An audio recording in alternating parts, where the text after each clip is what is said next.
Guys, आप सभी का आपके अपने YouTube channel B bright academy में बहुत बहुत स्वागत है। मेरा नाम भावना है और हम लोग पढ़ रहे थे क्लास 12 की कंपनी अकाउंट्स का शेयर कैपिटल वाला चैप्टर। ये इस चैप्टर का 20th वीडियो है। स्टार्टिंग के 19 पार्ट्स में हमने जो भी कवर अप किया है, मैं उनका लिंक टॉपिक वाइज आपको डिस्क्रिप्शन बॉक्स में दे दूंगी। इस चैप्टर के इतने सारे वीडियो इसीलिए बन रहे हैं क्योंकि इस चैप्टर में बहुत सारे टॉपिक्स हैं, कॉन्सेप्ट्स हैं और मैं नहीं चाहती हूँ कि कोई भी टॉपिक मेरे से छूटे। और आपको जिस भी टॉपिक में दिक्कत होती है आप उस वीडियो को चेक कर सकते हैं। मैं उनका लिंक इसलिए डिस्क्रिप्शन बॉक्स में डाल रही हूँ। अब हम आज की क्लास की तरफ हम बढ़ते हैं। आज जो टॉपिक हम लोग पढ़ने वाले हैं वो लास्ट वीडियो से ही रिलेटेड है, वो मिलता जुलता है उसी से।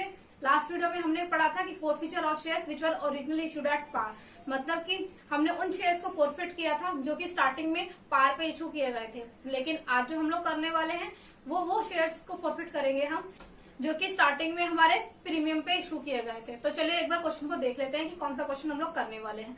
जो आज हम क्वेश्चन करेंगे वो क्वेश्चन है हमारा क्वेश्चन नंबर 42 है, पेज नंबर है हमारा 7.120। एक बार क्वेश्चन को रीड कर लेते हैं, फिर हम क्वेश्चन को करना स्टार्ट करेंगे। क्वेश्चन में हमको गिवन है UP sugar works limited was registered on 1 January 2014 with an authorized capital of rupees 15 lakh divided into 15,000 shares of rupees 100 each।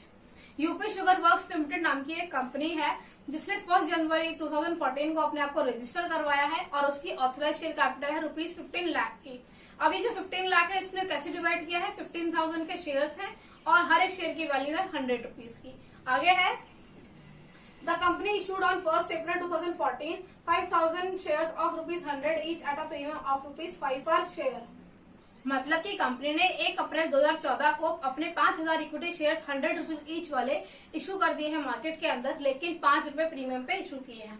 आगे हमको गिवन है payable rupees 25 per share on application, 30 rupees including premium on allotment and balance in 2 equal instalments of rupees 25 each on 1 July and 1 October respectively.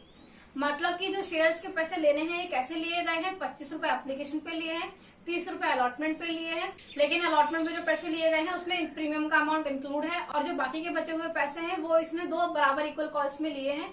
25-25 रुपए की call है और उनके पैसे किस डेट को लिए गए हैं, एक तो 1 जुलाई को लिए गए हैं और दूसरा 1 अक्टूबर को लिए गए हैं। आगे हमको गिवन है all the allotment and call money were paid when due except in the case of one shareholder who failed to pay the final call on 100 per share held by him। मतलब कि सारे आपको allotment के और calls के पैसे मिल गए हैं, लेकिन एक शेयर होल्डर ने वो पैसे नहीं दिए हैं जिसके पास 100 शेयर्स थे। मतलब कि आपको अलॉटमेंट मनी के और कॉल्स के सारे पैसे मिल चुके हैं जब भी ड्यू हुए थे, लेकिन सिर्फ एक शेयर होल्डर था जिसके पास 100 शेयर्स थे, उसने पैसे अपने नहीं दिए हैं। आगे हमको गिवन है his shares were forfeited on 1 November after giving him a due notice। So necessary journal entries in the books of company to record this transaction। तो क्योंकि उसने पैसे नहीं दिए थे इसलिए उसके शेयर्स 1 नवंबर को फॉरफिट कर लिए गए ड्यू नोटिस देने के बाद में, क्योंकि आप डायरेक्टली किसी के भी शेयर फॉरफिट नहीं कर सकते, आपको कुछ फॉर्मेलिटीज को पूरा करना होता है। तो कंपनी ने वो फॉर्मेलिटी पूरी की, नोटिस वगैरह दिया, फिर भी पैसे नहीं मिले तो कंपनी ने उसके शेयर्स को फॉरफिट कर लिया। अब आपसे बोला है कि आपको ये सारी ट्रांजेक्शन को जर्नल एंट्री के फॉर्म में रिकॉर्ड करके आपको देना है। तो चलिए क्वेश्चन को कर लेते हैं। पहले हम क्या करेंगे, ऑब्वियस सी बात है क्वेश्चन की समरी बना लेते हैं फटाफट से। क्वेश्चन नंबर था सॉल्यूशन 42 पेज 1.7.120। हमें क्वेश्चन में क्या क्या दिया था, देखिए आपको उसकी जर्नल एंट्री पास करनी है तो उससे रिलेटेड काम करेंगे। 5,000 शेयर इशू किए गए थे,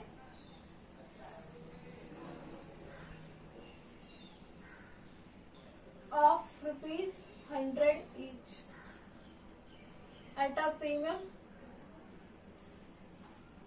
of rupees 5।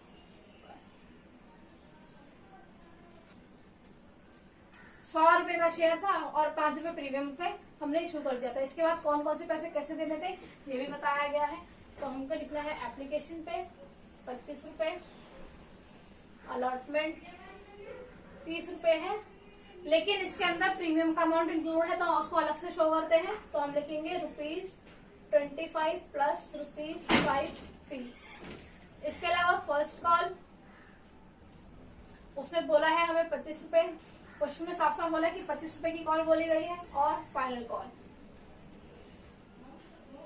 रुपीज 25। टोटल हमारा हो जाता है रुपीज 105। कैसे हुआ, 100 रुपीज प्लस 5 रुपीज का प्रीमियम। ये तो हमारी अब क्वेश्चन की हो गई समरी, लेकिन इसमें एक और चीज लिखनी है कि 100 शेयर्स पे जिसने पैसे नहीं दिए, कॉल मनी नहीं दी, वो लिखना पड़ेगा। तो हम यहाँ पे लिख लेते हैं काट के 100 शेयर। आपको 100 शेयर पे पैसे नहीं मिले तो हमने इसको क्रॉस करके दिखा दिया। अब हम फटाफट से जनरेटिंग का परफॉर्मा बना लेते हैं और क्वेश्चन करना स्टार्ट करते हैं। फॉर्मेट हमारा बनकर रेडी है। अब हम एंट्रीज को करना स्टार्ट करेंगे। सबसे पहले हमारी कौन सी एंट्री होती है, एप्लीकेशन मनी रिसीव होने की, तो वो कर लेते हैं। तो सबसे पहले हमको डेट दी गई है तो यहाँ पर लिख लेते हैं 2014 और 1 अप्रैल को दी गई थी। अब हम लिखेंगे बैंक अकाउंट डेबिट हो जाएगा टू शेयर एप्लीकेशन अकाउंट। कितने पे, देखिए हमने 5000 शेयर इशू किए थे और एप्लीकेशन में 25 रुपए है, तो लिखेंगे 5000 इंटू ₹25। तो ये कितना हो गया, 1,25,000। और यहाँ पर भी 1,25,000 हो जाएगा। इसकी नरेशन लिख लेते हैं, be share application money received. Application money receive हुई, इसके बाद हम ट्रांसफर करेंगे तो ट्रांसफर की एंट्री भी 1 अप्रैल भी रहेगी हमारी। तो वो क्या होती है, शेयर एप्लीकेशन अकाउंट डेबिट हो जाएगा to share capital account. Figure हमारा वही रहेगा 1,25,000। इसके बाद इसकी नरेशन लिख लेते हैं, be share application money transfer to share capital account. Share application money के बाद हमारी कौन सी होती है, शेयर अलॉटमेंट मनी ड्यू होने की, तो उसको लिख लेते हैं। तो हम लिखेंगे 1 April share allotment account debit to share capital account. अब क्योंकि इसमें प्रीमियम भी है तो हमें सिक्योरिटी प्रीमियम भी ऐड करना पड़ेगा, तो हम यहाँ पर लिखेंगे टू सिक्योरिटी प्रीमियम अकाउंट। अब किस पे कितने पैसे जाएंगे ये लिख लेते हैं। देखिए शेयर कैपिटल पे हमारे क्योंकि 5000 शेयर और हर एक शेयर पे कितने हैं 25, तो 25 लिखते हैं। तो ये हो गया हमारा 1,25,000। प्रीमियम पे कितना रहेगा 5 पर शेयर, तो यहाँ पे लिखेंगे 5,000 इंटू ₹5। कितना हो गया 25,000। अब आप क्योंकि यहाँ पे टोटल 30 रुपीज है तो इसको यहाँ पे ऐसे भी शो कर सकते हैं 5,000 इंटू ₹30, क्योंकि टोटल आपको 30 रुपीज ही चाहिए थे। तो ये हो जाएगा 1,50,000। लिख लेते हैं, being share allotment money due. आप चाहो तो ये भी लिख सकते हो कि being share allotment money due on 5,000 shares at the rate ₹25 each at a premium of ₹5 पर शेयर। आप पूरा भी लिख सकते हो, मैं सिर्फ अलॉटमेंट मनी ड्यू तक ही लिख रही हूँ। अब इसके आगे कौन सी होती है हमारी अलॉटमेंट मनी रिसीव होने की, तो वो कर लेते हैं। तो ये भी 1 अप्रैल को ही होगी, तो लिखेंगे बैंक अकाउंट डेबिट होगा और to share allotment account debit हो जाएगा। क्योंकि पूरी अलॉटमेंट मनी मिल चुकी है तो 1,50,000 ही हमारा यहाँ पर आएगा, तो लिख लेते हैं 1,50,000। नरेशन लिखेंगे, being share allotment money received. अब ये एंट्री होने के बाद में हमें कौन सी करनी है, शेयर फर्स्ट कॉल की ड्यू होने की, तो वो करते हैं। लेकिन हमें बताया गया था कि शेयर फर्स्ट कॉल कब ड्यू हो रही है, वो हमारी हो रही थी 1 जुलाई को, तो 1 जुलाई की ही हमें डेट डालनी होगी। तो लिख लेते हैं share first call account to share capital account. ये डेबिट होगा, इसका फिगर कितना आएगा 5,000 शेयर्स और 25 ईच, तो 5,000 इंटू ₹25, ये हो गया हमारा 1,25,000। यहाँ भी लिख लेते हैं नरेशन लिखेंगे बीइंग शेयर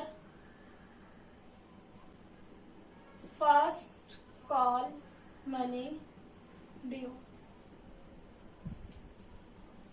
इसके बाद इसको रिसीव भी कर लेते हैं, तो रिसीव की एंट्री करेंगे। 1 जुलाई की डेट रहेगी हमारी। Bank account debit to share first call account. तो ये डेबिट हो गया। पूरे के पूरे पैसे मिल रहे हैं तो 1,25,000 ही रहेगा। नरेशन लिख लेते हैं being share first call money receive. ये भी हमारा हो गया। ये सारी अभी नॉर्मल एंट्रीज है, क्योंकि आप इतना टाइम से कर रहे हो एंट्रीज, तो आपको समझ में आ भी रही होंगी और ये बहुत इजी भी आपको लग रही होंगी। इसके बाद हमारी 1 अक्टूबर को कौन सी एंट्री होगी, फाइनल कॉल की ड्यू होने की। तो लिखेंगे शेयर फाइनल कॉल अकाउंट और टू शेयर कैपिटल अकाउंट। ये डेबिट होगा हमारा। कितने शेयर, 5,000 शेयर हो गए और इस पे भी 25 रुपीज। ये हो गया 1,25,000। नरेशन लिख लेते हैं being share final call money due. जब हमारे शेयर फाइनल कॉल मनी को रिसीव करने की बारी आएगी तो हमें ये 100 शेयर्स पे ध्यान देना है, क्योंकि इन्होंने हमें पैसे नहीं दिए हैं। तो इसको एंट्री को देखते हैं कैसे करते हैं।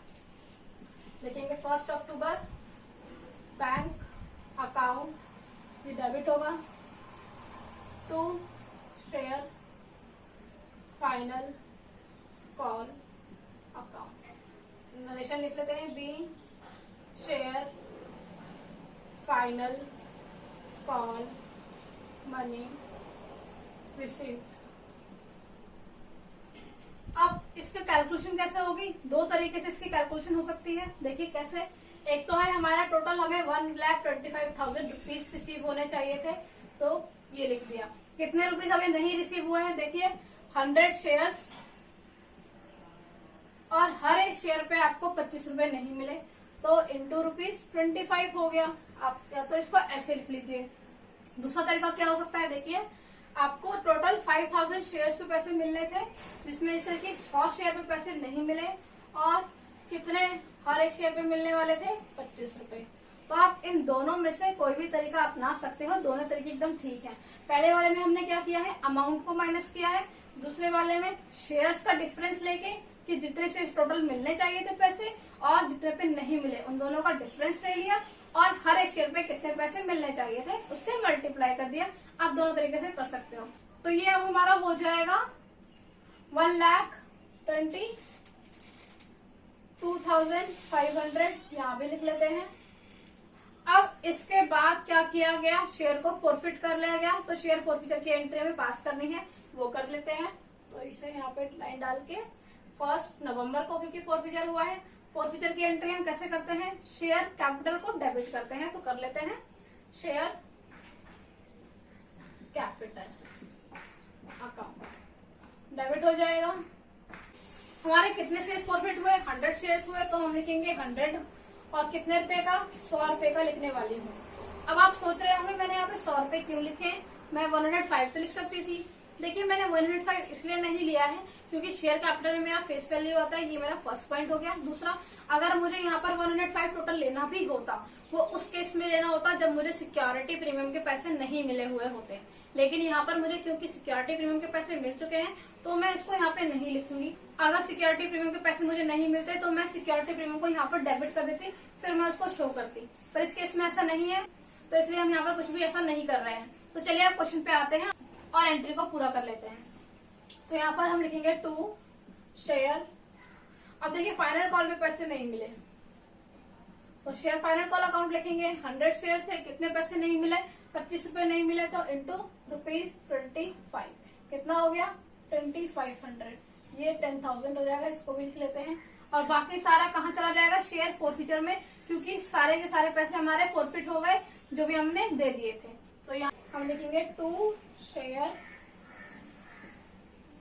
For feature account.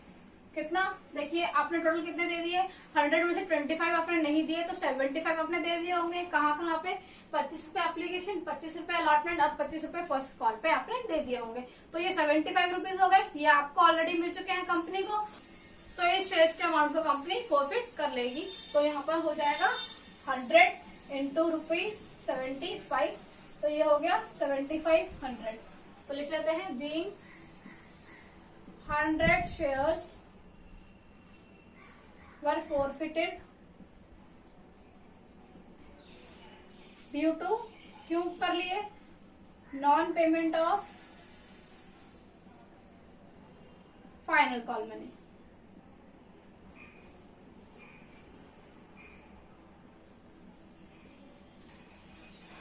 आपने क्योंकि फाइनल कॉल के पैसे नहीं दिए थे इसलिए आपके शेयर फॉरफिट कर लिए गए। आई होप आपको ये क्वेश्चन समझ में आ गया होगा। थैंक यू सो मच मेरी वीडियो को देखने के लिए। अगर आपको ये वीडियो अच्छा लगा तो आप मेरी वीडियो को लाइक कर सकते हैं, मेरे चैनल पे फर्स्ट टाइम आए थे तो उसे सब्सक्राइब भी कर सकते हैं और अपने दोस्तों के साथ मेरी इस वीडियो को शेयर भी कर सकते हैं। जब आप वीडियो को लाइक करते हैं और इसको शेयर करते हैं तो इससे मुझे मोटिवेशन मिलता है ताकि मैं आपके लिए और ऐसी अच्छी अच्छी वीडियोस बना पाऊँ। थैंक यू सो मच मेरी वीडियो को देखने के लिए।